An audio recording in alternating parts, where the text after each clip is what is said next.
विठ्ठल आवडे प्रेम भाव नाही बर का, बाकीच्या पसाऱ्याला पण संसार म्हणते. म्हणजे हे पुरावा असं लोक म्हणतील की जे घोड्यावर बसलाय त्यालाच लागू होतोय. नाही, जे घोड्यावर बसले नाही त्याला पण लागू होतोय.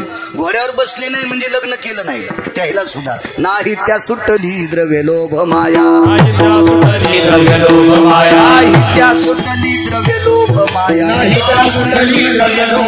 भस्मदंड छाया करुवरा,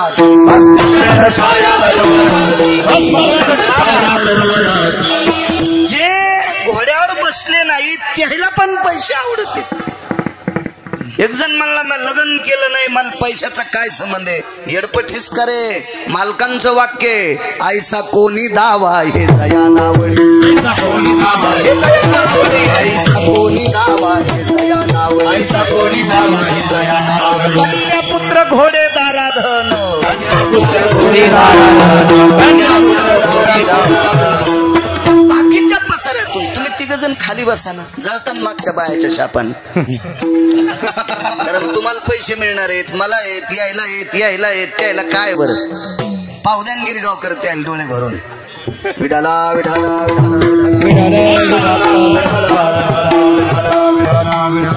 मला कोण पाहणार आहे. 2 घंटे मी पंढरपुरातल्या मालकाचं चरित्र सांगतोय म्हणून पाहिलेत. विठाला विठाला.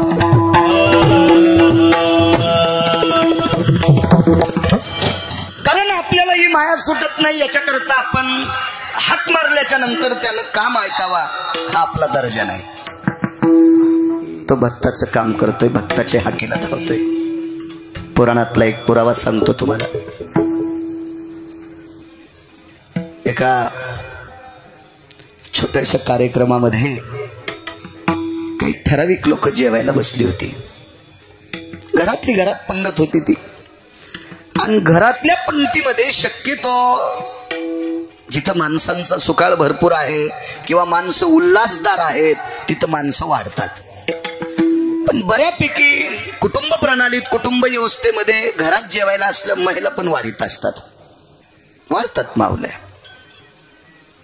तशी एक महिला काही ठराविक लोकांना जेवायला वाढत होती. करा जरासा गोड आवाज करा, छान आहे साऊंड सिस्टीम, देव चांगलं करेल तुमचं.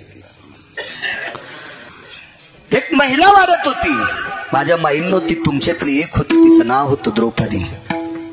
सात्विक, सदाचारी, पुण्यशील, पावन, विटेवरच्या मालकावर निष्ठा असणारी, आपल्या कुटुंबावर निष्ठा असणारी, आपल्या कामावर, कर्तव्यावर निष्ठा असणारी अशी एक सात्विक व्यक्ती म्हणजे द्रौपदी होती.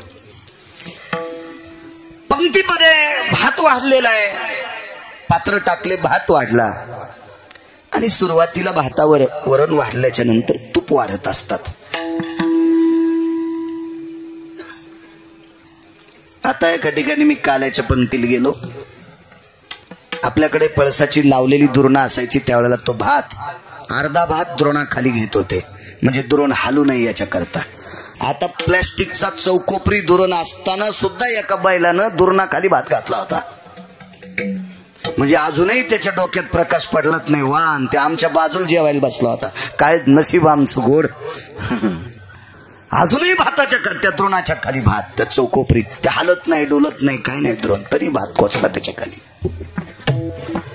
बाकाय स्थितो उदरा शुद्धा निवारण हितार्थायाम तन्नुलाग्रो सर्वो स्थितो जठरानलो तृप्तावसय. असं अन्नपूर्णेच्या जेवणाच्या परिस्थितीतले काही आलेले प्रकरण. भात अगोदर खात असतात, शेवटी सुद्धा भात घेत असतात. भात वाढला, वरण वाढलं, त्याच्यावर तूप वाढायचं काम ती माऊली करत होती. डाव्या हातात बकेट आहे तुपाचं आणि उजव्या हातात तूप वाढण्यासाठी त्या बकेटात वगराळ म्हणा, तांब्या म्हणा, बुटकं म्हणा, मोठं घर होतं ना, तिथे काही तुपाची कमी नव्हती ना. त्याच्यामुळे तूप चमचा पुढच्याला लागेल एवढं तूप वाढणारी माऊली. डाव्या हाताला जी संख्या बसली होती जेवणाऱ्यांची ते 78 लोक होते. 78. उजव्या हाताला जी लोक बसली होती ती 36 होती. मी काय तिथला सरपंच नव्हतो, मी काय त्या पंक्तीत जेवायला सुद्धा नव्हतो, कारण आपली लायकी नव्हती तितकी. पण पुराण सांगते, पाहावे पुराणे विचारून देव त्या मालकांचं मत आहे. पुराण सांगते 36 लोक उजव्या हाताला आणि 78 लोक डाव्या हाताला. त्या 36 लोकांपैकी जी 5 लोक होते ते वानरनीचे पती होते. धर्म, भीम, अर्जुन, नकुल, सहदेव होते. आणि 78 लोकांपैकी 5-4 लोकांची नाव सांगतोय. भीष्म, द्रोण, शकुनी, दुःशासन, दुर्योधन, जयद्रथ आणि एक नाव सांगतो इन्मक. नाव ऐकलं नसेल तुम्ही कधी, वाची जा ना. मोबाईल एक तुमच्याकडे बेताळासारखे इचकी जा असे ते पाच जा पुराण. त्याचं नाव होतं इन्मक. द्वापार युगामध्ये महाभारतामध्ये पंढरीनाथ बुवा सगळ्यात जास्त भडवा आणि हरामखोर कोण असेल तर इन्मक होता. इन्मक होता. भारतीय संस्कृतीमध्ये आपली स्वतःची पत्नी सोडून इतरत्र स्त्रीकडे जो वाईट दृष्टीनं पाहतो त्याला इन्मक म्हणायचं, रावण नाही म्हणायचं. रावण इन्मक हा इतका पापी नव्हता, इतका हरामखोर इन्मक होता. तो इन्मक दुर्योधनाच्या उजव्या हाताला बसलेला आहे. दुर्योधनाच्या डाव्या हाताला त्याचा मामा बसलेला आहे, तो पण हरामखोरच होता. 24 लोक नालायक होते. 24 लोक नालायक होते. ज्याला मोठं व्हायचं असेल का डॉक्टर साहेब, विद्वत्ता अधिक संगतीची सुद्धा ताकद लागते लालाजी. किती माणसं दाखवायची विद्वान असूनही मोकऱ्याच्या संगतीला गेलेले.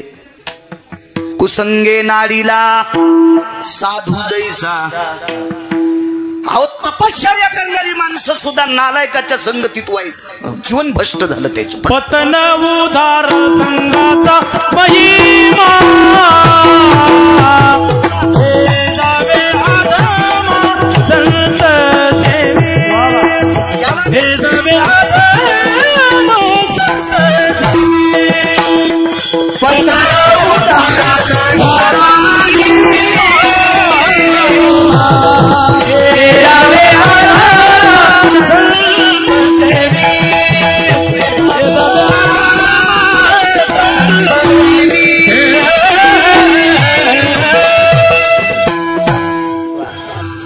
झुपून ज्याला हाणता येतं का त्याला ओरिजिनल शेतकरी म्हणतात. आणि झुपल्यावर बी पास पाहत नाही त्याला येडगळ म्हणतात. विठाला विठाला. उद्धार संघाचा महिमा. आपल्याला जर मोठं व्हायचं असेल तर नुसत्या अभ्यासाने मोठं होता येत नाही, संगतीचा पण परिणाम आहे.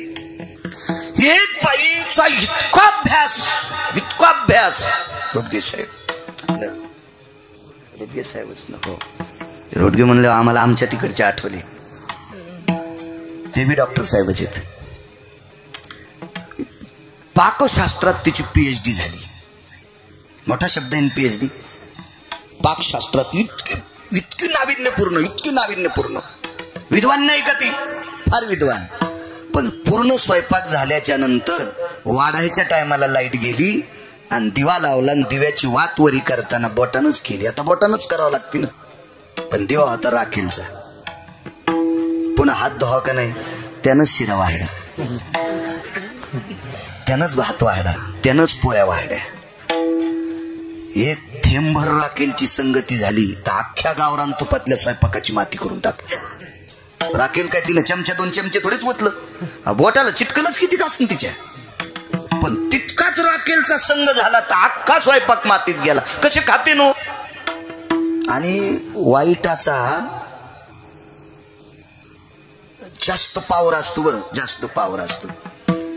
100 लिटर दुधाचं दही करायचं असेल तर इर्जन किती टाकते? होय सकुबाई, मंजुळाबाई, द्वारकाबाई, अंतिकाबाई, वत्साबाई, कांताबाई, दुर्गाबाई किती टाकते? 1 लिटर, अर्धा चमचा. मग 100 लिटर दुधाचं दही करायला एक अर्धा चमचा ताक जर असेल तर त्याची पावर किती आहे? 100 लिटरला आपल्यासारखं करतोय. 80 ट्रॅक्टर कांदे होते. 80 ट्रॅक्टर कांदे माझ्याकडे नाही. आपली काय लायकी इतकी पिकवायची. लावल्या होते मला तितके, चांगली शेती. 80 ट्रॅक्टर कांदे, त्याच्यात 10 कांदे सडके टाकले. 5-6 ट्रॅक्टर कांद्याचा भुगा करून टाकला. 10च कांदे. म्हणून मला वाटतंय चांगल्या कांद्यानं सडक्या कांद्याच्या जवळ गेलं नाही पाहिजे. चांगल्या कांद्यानं सडक्या कांद्याच्या लांब राहायचं. तरी सडका कांदा म्हणला मला भेलं म्हणलं तरी हरकत नाही, म्हणला तुम्हाला भेलं तरी हरकत नाही, पण मोठं व्हायचं असेल तर संगतीचा परिणाम. राजे हो इतका हिंमक नालायक होता. चला संगतीनं माणूस मोठा होत असतो. दुर्योधन हा पापी नव्हता, पण दुर्योधनाला 23 वाईट लोकांची संगत झाली म्हणून दुर्योधन आजही पुराणात दुर्योधनाचं नाव घेतल्याच्या नंतर त्याच्याकडे बघण्याचा, त्याचं नाव ऐकण्याचा दृष्टिकोन डॉक्टर साहेब बदलतो. मुळात हा वाईट नव्हता, संगतीचा परिणाम आहे. संगत चांगल्याच्या सानिध्यात माणसं मोठी होत असतात, मोठी होत असतात. रामायण चालू आहे. मला असं वाटतंय वाल्या इतका पाप करणारा मी जन्माला आलोय तसा टीव्हीवर पेपरवर माणूस पाहिला नाही. आपल्याकडे किती खुन केले अटक करते, एकच नाही हो, पुन्हा सोडतेत का? एक एक खून केलं, एक खून, एक एक एक. वाल्याने किती खुन केले हे काही रामायणकारांना सांगायचं नाही, कारण पुराणात तसा उल्लेखच नाही ना, उल्लेखच नाही. बरं चोर हा संध्याकाळी जेवायला नाही त्याला मारित असतो का देवटे गोवा? आणि कशाला फुकट कळून शेंडी वळवळ बेजार करून घेईन तू? कोणाला मारित असतो चोर?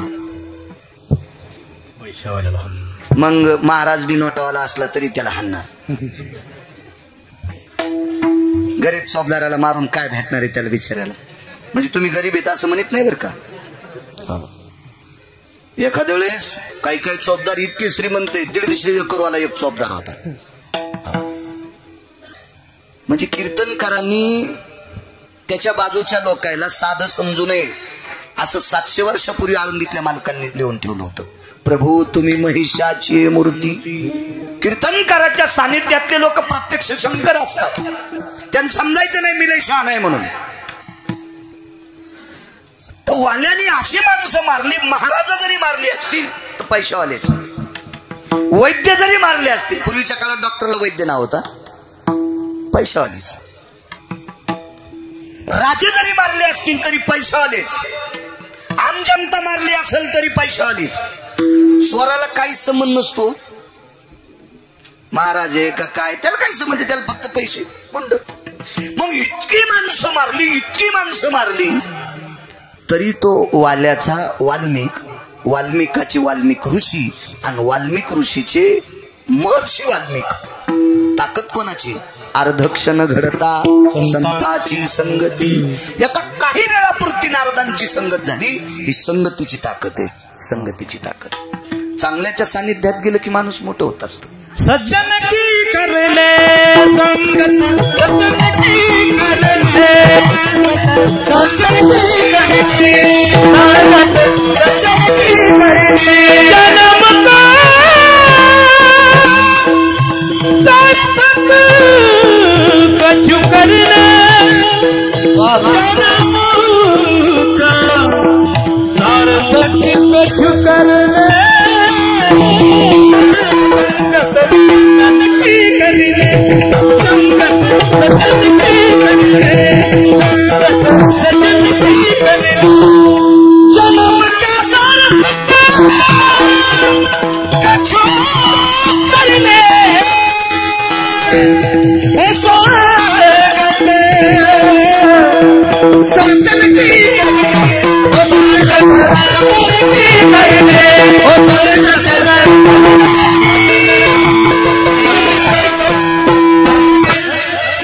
संगतीची ताकद फार मोठी आहे. आवाज कमी करत जाऊ नका, कारण ते म्हणताना आम्ही बोलतच नसतो ना.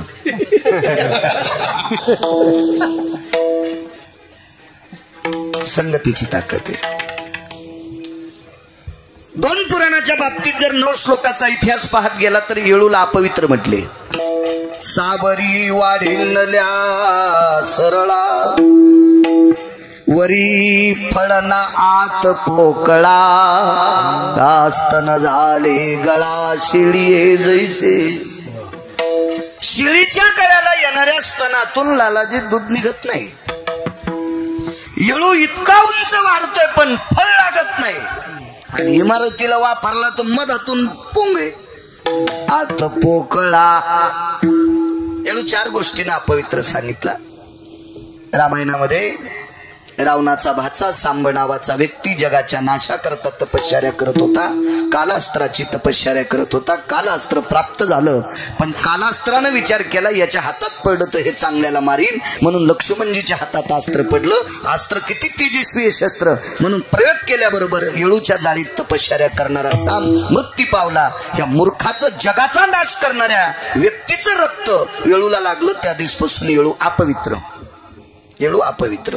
ह्या येळू हा जर येळू वारकरी संप्रदायाच्या पताका फडकवण्यासाठी लावला तर त्या येळूला गोपीचंद लावतात आणि त्याच येळूच्या पुढे पात्र टेकून नैवेद्य ठेवतात. कोणाची ताकद आहे? अपवित्र येळूनं पताकेची संगती केल्याबरोबर त्याची पूजा आहे. त्याची पूजा आहे. संगतीची ताकद इतकी मोठी असते. नंतर मग पेरणी करता वापरला का वापरला, पेरणीत कसा स्वीकारला, हे कृषी कर्मातलं फार मोठं वेगळं. पण मी माझ्या कडेवर येतो. हा केसर शिवडी. हिम्मत नावाचा नालायक व्यक्ती हा जेवायला बसलेला आहे. दुर्योधनाच्या उजव्या बाजूला आहे. बरं कडक करा आवाज.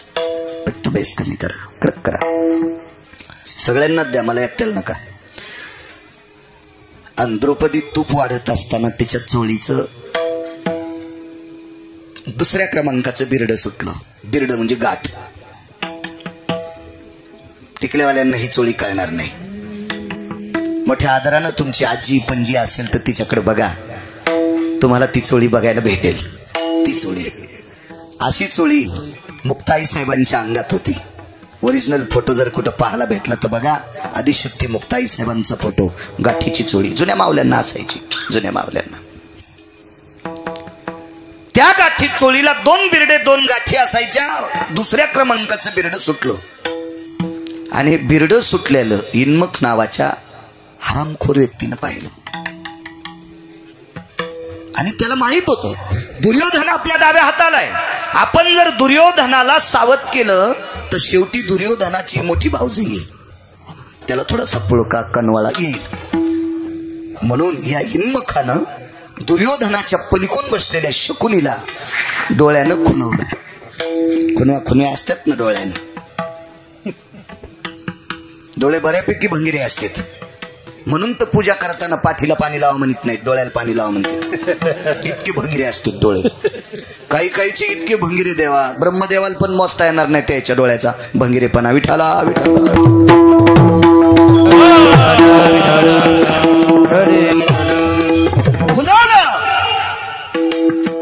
शकुनीच होता. फार पापी राजा होता शकुनी. गांधार देशाचा राजा होता. आणि शकुनीला हिम्मखाने सांगितलं, राजन देखो भला. खुणवलं डोळ्यानं. शकुनीनं लागलीच दुर्योधनाची उजवी मांडी दाबली, कारण तो डावीकून बसलेला होता. मांडी दाबली. भाषे बुवा, जी मामाश्री, तुमच्या वहिनी साहेबाच्या चोळीची गाठ सुटली. दुर्योधनानं खाली पाहिलं. डॉक्टर साहेब, शेवटी तो पापी नव्हता. आणि खाली पाहून म्हणला, मामा शोभतय का तुम्हाला? भाच्याची पत्नी ही लेकी समान असते. मी जरी तुमचा सक्का भाचा असेल तरी पांडव तुमच्या बहिणीचे पुतणे आहेत. त्या अर्थी ते सुद्धा तुमचे भाचेत लागतात. आणि मामानं भाच्या सुनाकडं लेकीच्या दृष्टीनं पाहिलं पाहिजे. शकुनीच्या अंतकरणात इतकं पाप होतं. त्यानं सांगितलं, मूर्ख नालाय का, तुला अक्कल आहे का? तुला मोठं व्हायचं काही कळतं का? यांना चांगुलपणानं चोंबाळशील तर भीक मागशील. काय करायचं मामा? वाढ म्हणाव तू. आणि दुर्योधन गरज ना, वहिनी लवकर तूप वाढा, वेळ नाही तर आम्ही उठणार. चोळीची गाठ सुटली. त्याच्या लक्षात आलं, डाव्या पंक्तीतले हे 78 लोक आहे, त्याच्यातला एकही व्यक्ती आपल्याला मदत करणार नाही. उजवीकडे पाहिलं, ती परिस्थिती बघितल्याबरोबर 36 मधले 5 सोडून सगळे उठून गेले. नको म्हणले, या पंक्तीत बसणं उचित नाही. धर्माकडे पाहिल्याबरोबर धर्माने मान खाली घातली. त्यार्थी बाकीच्या 4 भावांनी हातातलं बकेट काही घेतलं नाही. द्रौपदीच्या लक्षात आलं आपलं पती पण आपलं हे तुपाचं बकेट हातातलं घेऊ शकत नाहीत. उलट धर्माने आवाज दिला, पांचाळी वाढ पटकन. पण ज्या वेळेला पती वाढ म्हणतात त्यार्थी दुर्योधनाची काय कथा. 2 क्रमांकाचं बिरडं सुटलेलं आहे. ज्या वेळेला 1 नंबरचं बिरडं सुटेल त्यावेळेला या देशातल्या पवित्र स्त्रीची आबरू रस्त्यावर येईल. किती पवित्र, किती पवित्र. वनवासामध्ये पांडव असताना 7,000 शिष्यासह दुर्वास वनवासात गेलते आणि दुर्वासाने जेवायला मागितलं. 60,000 लोकायला वनवासात काय जेवायला देता येईल. तिथे का कडा आहे आता का किराण्यासाठी दुकान आहे इथं काही नाही तिथं. पण द्रौपदीने अंतःकरणात पंढरीतल्या मालकाचं स्मरण केलं आणि तेवढ्या अवकाशात डॉक्टर साहेब थोडस वारं सुटलं आणि वाऱ्याने द्रौपदीच्या पायावरच्या मिऱ्या बाजूला सरकल्या आणि एकाच बोटाचं नख पाहिलं दुर्वासाने. एकाच बोटाचं. या देशातली स्त्री इतकी श्रीमंत आहे, राज्य, राणी व संपत्ती. या देशाची सर्वात मोठी राणीव संपत्ती कोण असेल राज्याची, देशाची, त्या देशाची स्त्री आहे. तुम्हाला आवडणारा नेता सुद्धा याच देशातल्या स्त्रीच्या पोटी जन्माला आलाय. तुमच्या आवडीचा एखादा फॅमिली डॉक्टर असेल तोही याच देशातल्या स्त्रीच्या पोटी जन्माला आलाय. तुम्हाला आवडणारा एखादा दुकानदार असेल तोही याच देशातल्या स्त्रीच्या पोटी जन्माला आलाय. तुम्हाला आवडणारा एखादा महाराज, मृदंगाचार्य, गायक, कीर्तनकार, भागवतकार, रामायणाचार्य तो याच देशातल्या स्त्रीच्या पोटी जन्माला आलाय. तुम्हाला आवडणारी अष्टादश संत सुद्धा याच देशातल्या स्त्रीच्या पोटी जन्माला आलेत. तुम्हाला आवडणारे रयतीचे राजा छत्रपती शिवाजी महाराज सुद्धा याच देशातल्या स्त्रीच्या पोटी जन्माला आलेत.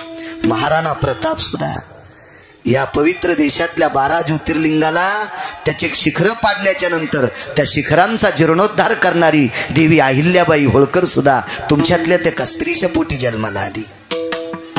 किती पवित्र श्रीमंती आहे या देशाची, किती पवित्र. आणि त्या पवित्र स्त्रीच्या पायाचं नख पाहिल्याच्या नंतर 60,000 शिष्यासह दुर्वास जेवून बसले. तिचे होता दर्शन मिळे पोट भरी अन्न. इतकी पवित्र स्त्री, इतकी पवित्र.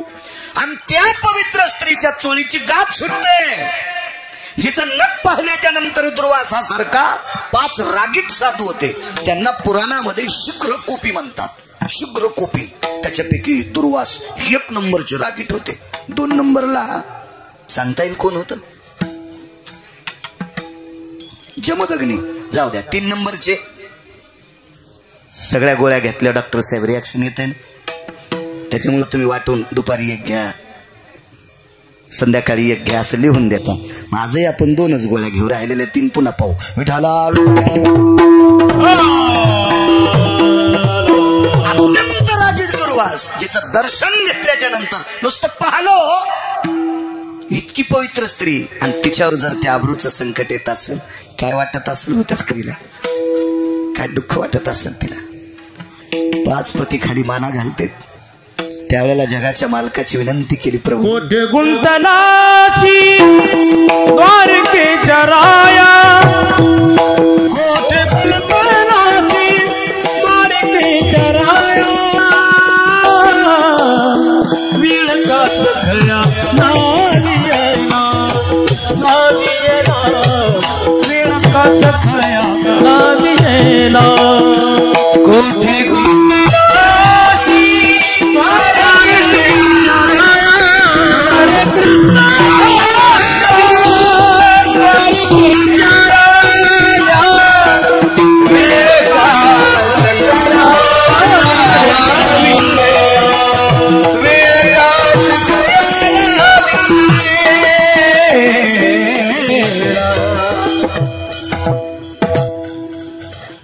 द्रौपदी देवाला देव म्हणत असेल हा भाव वाढवानो.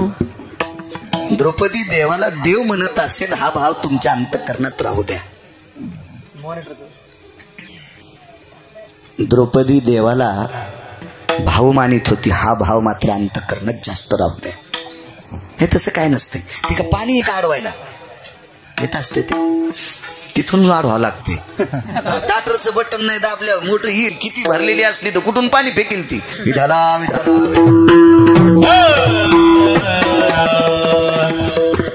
दादा म्हणायची. दादा या शब्दाचा अर्थ आहे भाऊ. भाऊ म्हणून दादा म्हणायची. दादा, अरे तुझ्यासारखे रक्ताच्या नात्यातले 2 पाठीराखे होते रे, त्याच्यातलं एक गेलाय आणि एक जिवंत आहे. तो पांचा नगरीमध्ये आहे, येऊ शकत नाही. दादा परम पावन सात्विक सदाचारी पुण्यशील 5 पतीशी पाणी ग्रहण केलंय. धर्मनिरपेक्ष आहेत, सात्विक आहेत, सदाचारी आहेत, वारकरी आहेत. पांडव वारकरी होते. पाहती पांडव अखंड वनवासी परित्या देवाशी आळवेती किंवा आठवेती भजन करणार आहेत. ते हातातलं बकेट घेऊ शकत नाहीत. दादा उलट वाढायला लावले रे. बघशील माझी दया येईल का दादा तुला? येईल दया. 2 नंबरचं बिरड सुटलेले, घाट सुटलेली आणि दुसरं बिरड 14 सेकंदात सुटणार आहे. फक्त 14 सेकंदात. आणि या 14 सेकंदात तूप वाढत असताना त्याला श्रद्धेनं हाक मारली. देवा बघ रे दादा बघ. आणि त्याच्यात तिनं एकच आड घातली. देवा तुझ्यासारख्या विश्वात व्यापून उरलेल्या जगदानंद कंद जगतपतीला काम सांगणं माझी लायकी नाही, पण माझं शरीर 2 लोकांना पाहू नये याच्याकरता तुला काम सांगते. पांडव तर पती आहेत. नवऱ्यानं शरीर उघडं पाहिलं काय, झाकलं पाहिलं काय. आणि 78 लोकांतले 2 जर काढून दिले तर बाकी सगळे हरामखोर होते. हरामखोर म्हणजे मूर्ख, मूर्ख म्हणजे वेडा. आणि येड्या माणसाला काय कळत असते, झाकलं पाहिलं काय, उघडं पाहिलं काय, वेडे. पण 2 ज्ञानी होते, एक द्रोणाचार्य आणि भीष्माचार्य. यायनं मात्र शरीर पाहू नये. सत आठवलं म्हणून सांगते. द्रोणाचार्याला ज्या वेळेला श्रुतीनं प्रश्न केलता वरे गेल्यावर, पितामह तुम्ही एवढे अधिकारी आहात, तुम्हाला 4 भीषण प्रतिज्ञा केल्या, 22 प्रतिज्ञा केल्या, म्हणून तुम्हाला पितामह भीष्माचार्य पदवी, भीषण प्रतिज्ञा 4 22 म्हणून पितामह भीष्माचार्य पदवी तुम्हाला प्राप्त झाली. आणि धडधड तुमच्या देखता चोळीची घाट सुटल्यावर वाढणाऱ्या व्यक्तीला विडंबन करतात हे तुम्हाला पाहावं वाटलं. जीभ दातात दाबली आणि म्हाताऱ्यानं खाली पाहिलं. अडचणीत होतं म्हातारे. नाही तर म्हाताऱ्याने सांगितलं असतं, हे दुर्योधन काय अक्कल आहे तुला? मोठी भाऊजाई आई समान असते, मूर्ख आहेस की काय? ऐकत नव्हतं का दुर्योधन? एका गोष्टीत दबलेलं होतं म्हातारं. तुम्हाला एक कविता माहित असेल डॉक्टर साहेब, फार जुनी कविता आहे. या देशावर इंग्रजांचं राज्य होतं, त्याच्यातून आपण वाचलो. आपल्यावर निजामाचं होतं मराठवाड्यावर. बाकी भारत देशावर पगडा इंग्रजांचा होता. इंग्रजात 2 हरामखोर लोक होते आणि त्याच्यामधल्या 2 पैकी एक इतका बुजदिल होता की तो जाणून बुजून गंध लावणाऱ्या शिपायाला त्रास द्यायचा. या काळे गुरुजी, या गंध लावणाऱ्या शिपायाला तो जाणून बुजून त्रास द्यायचा. काडतुसाला गायीची चरबी लावायचा आणि डॉक्टर साहेब ते काडतूस दातानं तोडावं लागायचं. मग त्यावेळेला हिंदूची जी फौज होती, सैन्य होतं, या सैन्याच्या जिभेला गायीची चरबी लागायची. या पुढे या चरबी लागायची. हातगावून आले ते नांदेड मधलं हातगाव. विडाला विडाला विडाला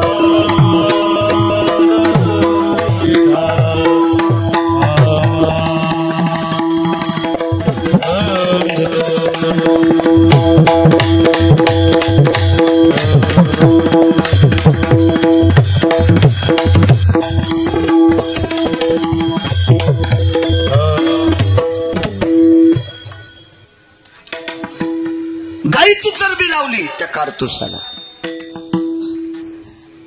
गंध लावणाऱ्या शिपायाला दुःख वाटायचं, गाय आपल्यासाठी हिंदूची जननी आहे. या भारत देशामध्ये पवित्र म्हणून वेदानी पुराणानी शास्त्रानी तिचं वर्णन केलंय. ती गौमाता आहे. आणि त्या गायीची चरबी आपल्या जिभेला, ओठाला लागते, दाताला लागते.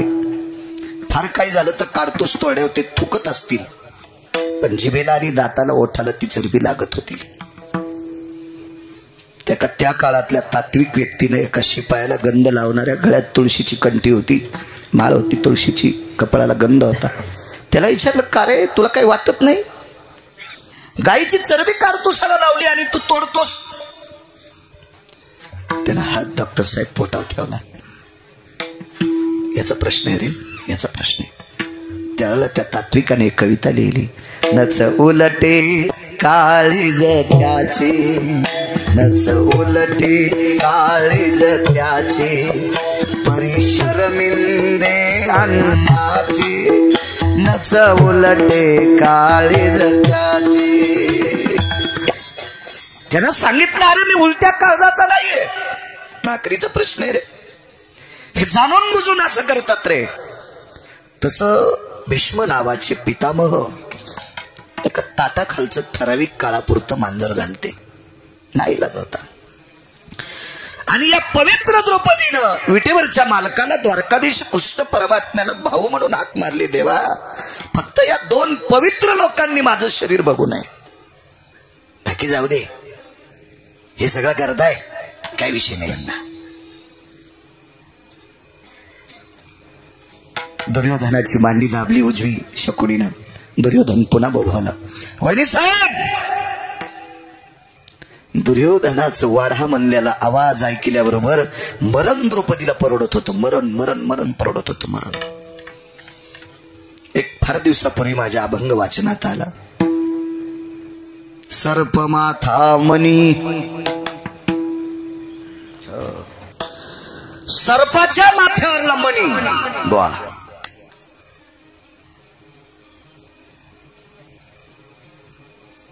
एक माफी मागून एक शब्द त्याच्यातलाच आहे. पतिव्रतेचे स्तन गेली या प्राण हाताने.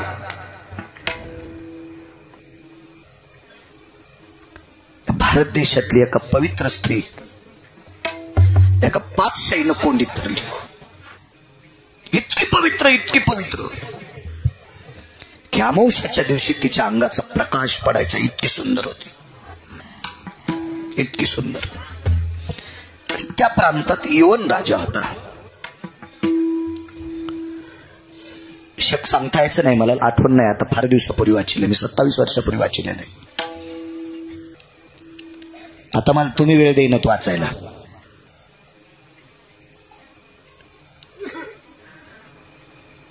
तर त्या राजाने मनात आणलं होतं, मी एक ना एक दिवस माझ्या अंतःकरणातल्या कामाचं सुख हिच्या शरीरासोबत घेईल. त्या राजाचा प्रधान मुसलमानच होता, राजाही मुसलमान होता, पण त्याचा प्रधान इतका सात्विक होता.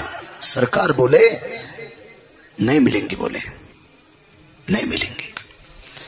तर राजा म्हणला, बेटा माझं खातू माझ्या जातीचा असताना तुम्हाला म्हणतो ती मला भेटत नाही. नाही सरकार, मराठीत सांगतो. त्यानं सांगितलं, त्या प्रांतात काही दिवस मी फिरलेलो आहे, मला त्या पवित्र स्त्रीचं आचरण मला माहित आहे, की तुम्हाला नाही सापडणार, नाही सापडणार. कर्मनो गहनोगती. त्या दिवशी तिचे पती बाहेर गेलेले आहेत आणि त्या दिवशी या नराधमानं त्या नगरीवर स्वारी केली. कळालं, आपल्या या पवित्र शरीराकडे बघून ज्याच्या अंतःकरणात काम उत्पन्न झालाय, तो या पवित्र शरीराचे धिंगडे उडवणार आहे. वाड्याला 4 दरवाजे, ज्याला परस दरवाजा म्हणतात, हा पाठीमागून असतो. सरपण काडी वगैरे आणायचा. आता गॅस, पूर्वीच्या काळात पावसाळ्यात त्याच्यात सगळं लागणारं सरपण उन्हाळ्यामध्ये साठवून ठेवायचं. 8 महिन्याचं सरपण जायचा दरोजा होता. त्या दरोज्यातनं पाठीमागं गेली. परस दरोजाच्या पाठीमागं गाईचा गोठा आहे. गाईच्या गोठ्याच्या पाठीमागं वैरणीची एक फार मोठी वळई आहे आणि त्याच्या पलीकडे गाईला पाणी पिण्यासाठी एक विहीर होती. दिवस उन्हाळ्याचे होते, विहीर शुष्क झालेली होती. त्याच विहिरीमध्ये थोडंसं सरपण टाकलं. लवकर पेटण्यासाठी 10-5 पेंड्या टाकल्या. वरूनही पेटून घेता येत होतं, पण तेवढा कडबा जळाल्यावर गाईनं काय खावा? विवेक काय असेल त्या बाईचा विचार करा. आणि तिनं त्या जीर्ण झालेल्या कोरड्या इरीमध्ये सरपण टाकलं, त्याच्यात थोड्याशा कडव्याच्या पेण्या टाकल्या, वरून इस्तू टाकला आणि ज्या वेळेला त्यानं ज्वाळा प्रज्वल्या त्यावेळेला तिनं ज्वार करून घेतलं, ज्वार ज्वार ज्वार. त्यावेळेला जो नराधम आला, पाठीमागचा प्रधान रडत होता, सरकार मैंने पहिलेही बोला था, नाही हात लावू देणार, नाही हात लावू देणार. इतकी पवित्र स्त्री आहे भारत देशाची, इतकी पवित्र, इतकी पवित्र. द्रौपदीनं सांगितलं, देवा माझं प्रारब्ध जर गहन असेल तर आयुष्यभर एखाद्याची चाकरी करायला लाव, पण या पवित्र शरीराचं दर्शन नको रे देवा. मी आतापर्यंत निष्ठेनं तुझं चिंतन केलं असेल तर या सर्व चिंतनाची तिळांजली देऊन तुला समर्पित करते, पण सांभाळ पवित्र शरीर, सांभाळ सांभाळ. येत नव्हता. अशा वेळेला रडावं तर नालायकापाशी रडून काय फायदा आहे. अंतःकरणातून एक ध्वनी प्रगटला, बघ रे दादा, बघ बघ बघ बघ. द्रौपदीचं देवावर किती प्रेम. एकदा देवानं बोट कापल्याचं निमित्त केलं, अहो रिकामा नाही तो कोणाचे काम ऐकायला, हाकेसरशी धावायला वेळा आहे तो. एकदा बोट कापल्याचं निमित्त केलं, सख्या बहिणीकडे गेला, सुभद्रेकडे, तिने चिंदी बांधली नाही. द्रौपदीकडे गेले, उद्धव पुढे आहेत. उद्धव पुढे असल्याच्या नंतर उद्धवाला पाहिलं, दादा आलात उद्धव दादा? जी हो आले. द्वारकेचे दादा नाही आले? आलेत ताईसाहेब. उद्धव बाजूला सरकल्याबरोबर प्रभूला पाहिलं, दादा आलात? तुळशीपाशी उभी होती, पूर्वेकडे तोंड होतं, देवाचं तिच्याकडे तोंड. देवाच्या चेहऱ्याकडे बघून प्रसन्न, दादा आला? पाहते तर सदरा लाल झाला नाही. काय झालंय? बोट कापलंय. फळ कापताना देवाचं कापलेलं बोट काळे गुरुजी द्रौपदीने डाव्या हातात दाबले. दादा मी चिंधी आणते रे तुझ्या करता. काम फुकट करत नाही सज्जनांनो, फुकट नाही. घेशी तेव्हा देशी, ऐसा असशी उदार. येते ते पैसे घेत नाही, फक्त एवढे भाव पाहिजे. बोट दाबलं, मी घरातून चिंधी आणते. विवेक किती टोकाचा होता. द्रौपदीने विचार केला, तुळशी वृंदावनापाशी दाबलेलं बोट सोडून दिलं तर महालात जाऊन चिंधी वापस आणेपर्यंत रक्ताचे किती थेंब जातील वाया. त्याच्यापेक्षा आपल्या अंगावर पितांबर मोठा आहे. डाव्या हाताने बोट दाबलं, उजव्या हाताने डोक्यावरचा पदर खाली वळला. इथपर्यंत उद्धव काही म्हटले नाही. तोच पदर पुन्हा डाव्या बगलात दाबला आणि कोपरा ओढणार. उद्धव ओढला, ताई काय दादा? कपाळावर कुंकू असल्याच्या नंतर बाईनं पदराकडनं नाटी फाडू नये. विस्तारपूर्वक नाही सांगत, वेगात सांगते. तरी पण द्रौपदीनं तो शब्द ऐकल्याच्या नंतर चिंधी फाडली आणि बांधली. चिंधी बांधिते द्रौपदी हरीच्या बोटाला. एक शपथ पण पुरावा आहे. भर जरी ग पितांबर दिला फाडून, द्रौपदीशी बंधू शोभे नारायण, द्रौपदीशी बंधू शोभे नारायण. अभंगातला नाही, शपक आहे. नंतर कोणीच कोणी याच्या करता लगेच सांगून टाकायचं. उद्धवानी पुन्हा विचारलं, ताई बोलू मी?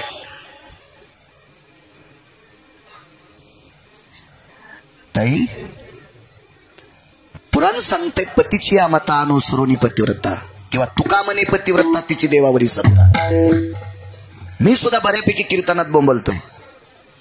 जी बाई दिवसात नवऱ्याच्या एकदा पाय पडते, तिला भारतातल्या कोणाच महाराजाच्या पाया पडायची गरज नाही. आणि जी नवऱ्याच्या पाया कधीच पडत नाही, तिनं 100-200 महाराज शिजून खाल्ले तरी उपयोग नाही.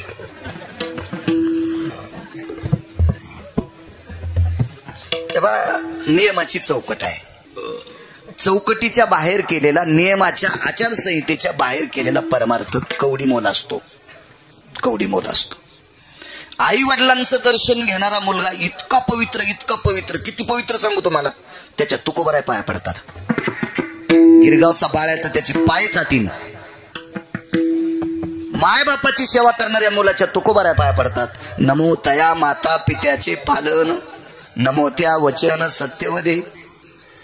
आई वडिलांचं पालन करणाऱ्या तुकोबाई म्हणतात, मी त्याला नमस्कार करतोय. देऊतले मालक काळाच्या थुत्रीत आणणारा महात्मा, काळाच्या बोखंडीवर पाय देणारा माणूस, मोक्षाला लाथ आणणारा माणूस, मोक्षाला कामाला लावणारा व्यक्ती, काळाला सलाम करायला लावणारी तुकोबर आहे. नाव ऐकल्याबरोबर तुकाराम तुकाराम नाम घेता कापी, एवढ्या अधिकारावर आरूढ असणारी तुकोबर आहे. आई वडिलांची सेवा करणाऱ्याला नमस्कार करतात. उद्धवानी प्रश्न केला, तसा श्रुतीने पण विचारला होता. उद्धवाचं सांगतोय, उद्धवानं विचारलं, ताई मी तुला नमूद केलं ग तुझ्या कपाळावर कुंकू आहे, आणि कपाळाला कुंकू असणाऱ्या बाईनं पदराकडनं नाटी फाडत नसतात. द्रौपदी बोलत नव्हती. उद्धवाला वाटलं आता हिचं चुकलंय, पण उद्धवाच्या मनातली हराळी जात नव्हती. द्रौपदी चुकू शकत नाही इतकी खात्री मात्र उद्धवाला होती. उद्धव नवविधा भक्तीतलंही करत नाही, नवविधा भक्तीतले एक रत्न भरतो. उद्धवानं विचार केला, विटेवरचा मालक सख्या बहिणीपेक्षा द्रौपदीवर जास्त प्रेम करतो, त्या अर्थी द्रौपदी अधिकारी आहे, हे चुकणार नाही महाराज. म्हणून उद्धवाने पुन्हा तिसऱ्यांदा विचारलं, ताई एक बोलू का ग? काय दादा, मी तुला सावध केलं तर पदराकडून नाटी फाडू नये, तरी का फाडलीस? टच टच टच डोळ्यातून पाणी आलं. आणि उद्धवाला सांगितलं, दादा ऐकायचंच तुला? हो. कपाळावर कुंकू असल्यावर पतिव्रतेनं पदराकडून नाटी फाडू नये मला पुराण माहित आहे, पण कपाळावर कुंकू किती दिवस ठेवायचे आणि कोण्या दिवशी पुसायचे हे ज्याच्या हातात आहे त्याच्याकरता नाटी फाडली रे उद्धवा, त्याच्याकरता नाटी. महाराज त्याला स्मरण नसल, त्यालाही आठवण नसल, त्यालाही माहित नसल आपल्यावर द्रौपदीचं इतकं प्रेम आहे. अरे एक नंबरच्या चोळीची गाठ, एक नंबरची गाठ सुटणार, 2 नंबरची सुट्टी होती. 2 गाठी असतात आणि ती 2 नंबरचं बिरड सुटणार तेवढ्या अवकाशात हृदय इतकं कापरं भरत होतं की द्रौपदीनं 2 श्लोकात त्याचा अनुवाद सांगितला. मला जर ती प्रक्रिया आली असती तर योगानं शरीर पेटून घेतलं असतो. योगाच्या बळावर जसं या देशातल्या पवित्र स्त्रीनं एका हरामखोराच्या शरीराला स्पर्श होऊ नये म्हणून विहिरीच वार करून घेतलं होतं. त्याचं नाव आहे अल्लाउद्दीन खिलजी. आता उशिरा आठवलं थोडं सगळं.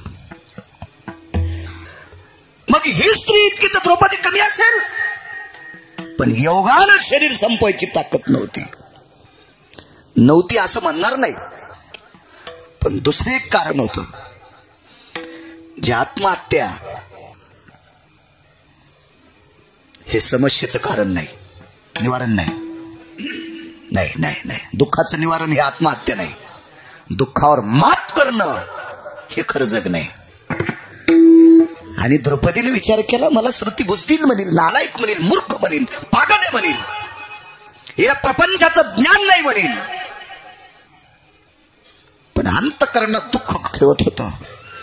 आणि सूक्ष्म अशी ओठ हृदयाला कळ लागली, आता हे बिरड सुटणार आणि पवित्र शरीर पापी पाहणार.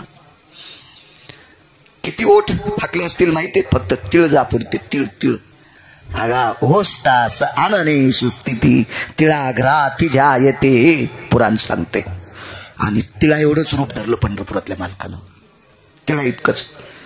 आणि त्या तिळा इतक्या रूपानं श्वासात प्रवेश केला आणि 2 हात शिल्लक झाले.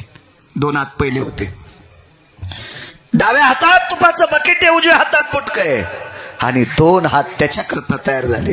ताई मी तुझ्या हृदयात आहे, मार सुटलेली गाठ सोडीची. हाक मारल्याबरोबर जगाचा मालक आला. ऐकोनी बहिणीची करुणा, हाके सरशी उडी, हाके सरशी उडी, हाके सरशी उडी, हाके सरशी उडी, हाके सरशी उडी, हाके सरशी उडी, हाके सरशी उडी, हाके सरशी उडी, हाके सरशी उडी, रानती पोळी, रानती संगपोळी, ऐसी कृपावंत कोणा, ऐसी कृपावंत कोणा. गावला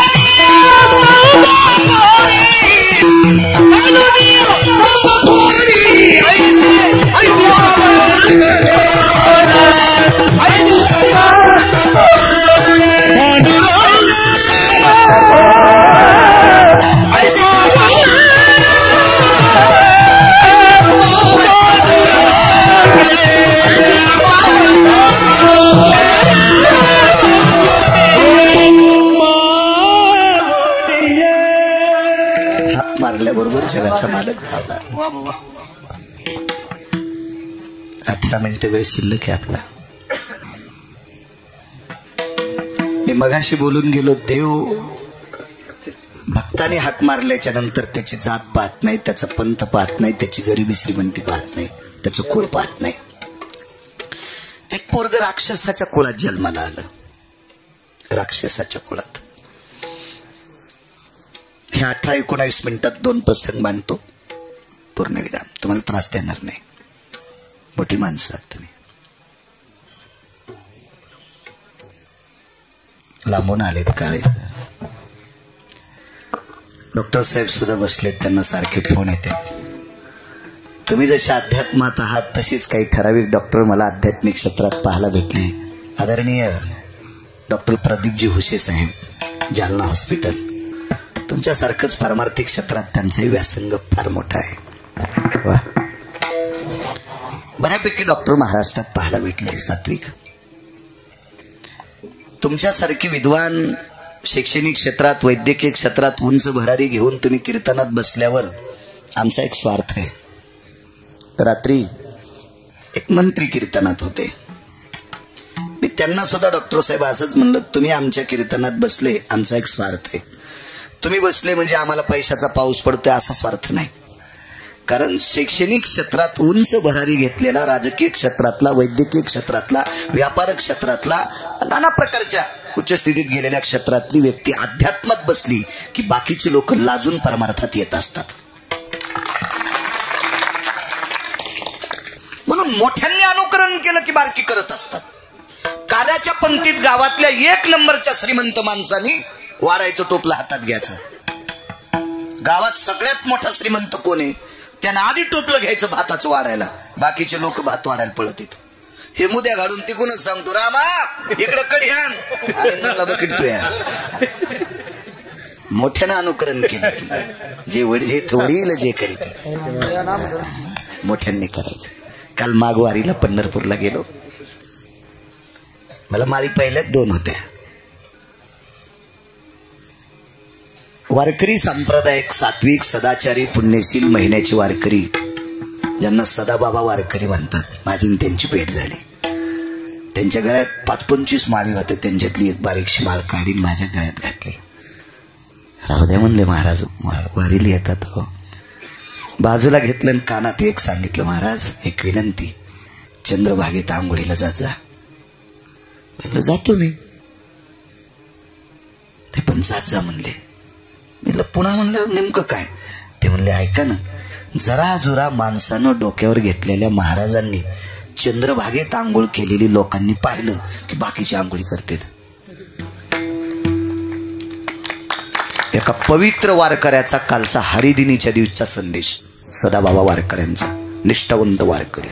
ज्या वारकऱ्याला गुरुवर्य बंडा तात्या मानतात, गुरुवर्य घुले बाबा मानतात, मोठी मोठी संस्थेचे आदरीव लोक मानतात, निष्ठावंत वारकरी, निष्ठावंत.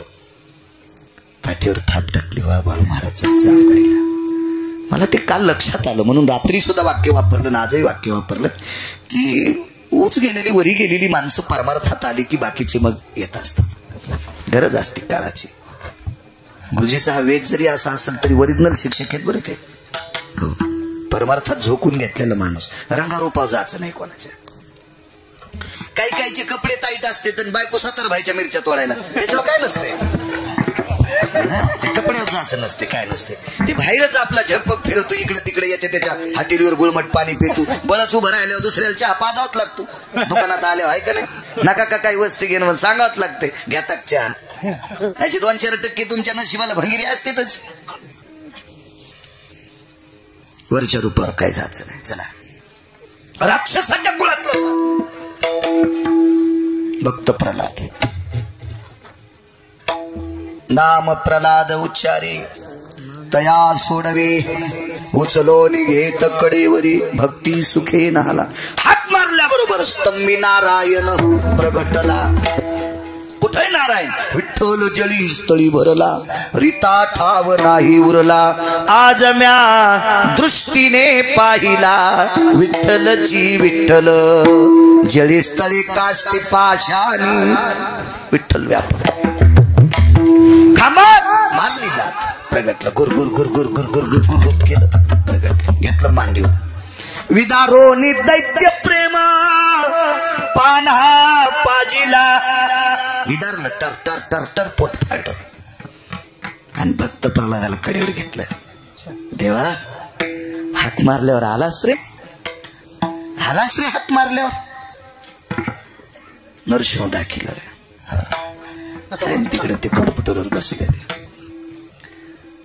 वेळेत ज्याला कळतंय त्याला तर शहाणं म्हणत असते विठाला विठाला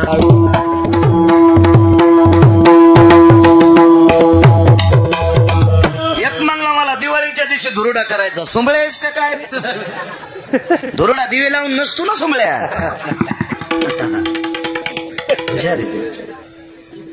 मारला ते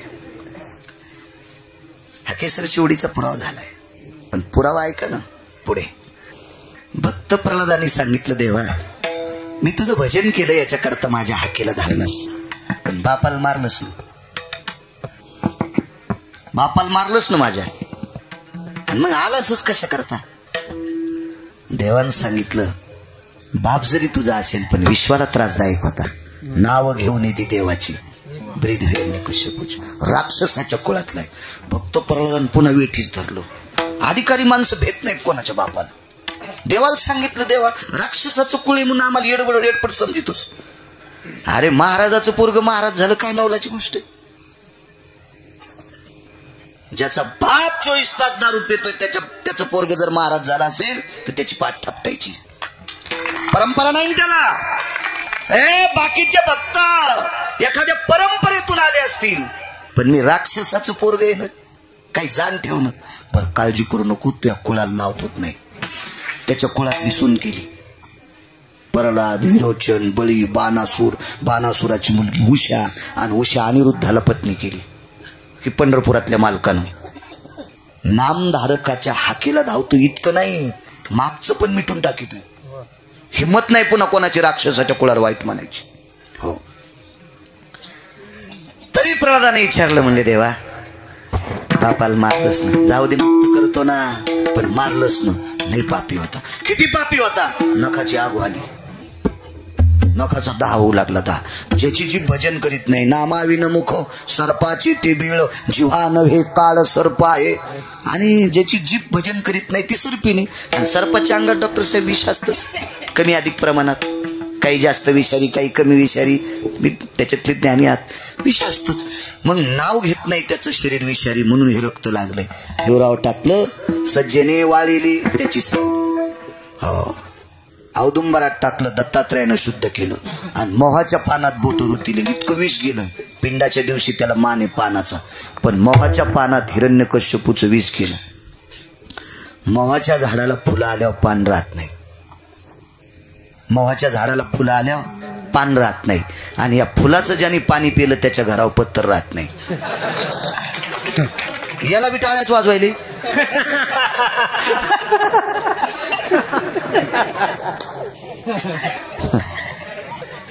किती विष मग इतक्या विषारी माणसानं त्रास दिल्यावर एका भक्ता करता हा केसर शिवडी एक पुरावा देतो किशोरबा तुम्हाला आणि भेटलाच वेळ तर नामदेव बा तुम्हाला बी देतो पण थंडीचे दिवस येतं लोकांना कोणाला शुगर वगैरे असते त्रास देऊ नये किती चांगले बैल असले तरी आपला बांधा आला की बैल आखडे पाहिजे दुसऱ्याच्या रानात गेल्यावर धुरा फुटल्यावर कोर्ट कचऱ्या भानगड्या असतील नाही का नाही कशाला आगावपणा करायचा आपल्या बांधा पुरतच मधात काजू लाव बदाम लाव मधात बदाम पडू द्याला आणि बांधाला येणं द्याला असे लय इडपट असतात ना पावसाळ्यात तोंडाला यायचे तेच बांधणं पोलीस स्टेशनला दुसरे बंद हे सुरू बांधाला नाही येणं द्यायला पाहिजे मधात येणं द्यायला पाहिजे हो आज्यापासून काशा निघल्या नाही बांधाल कोरे तू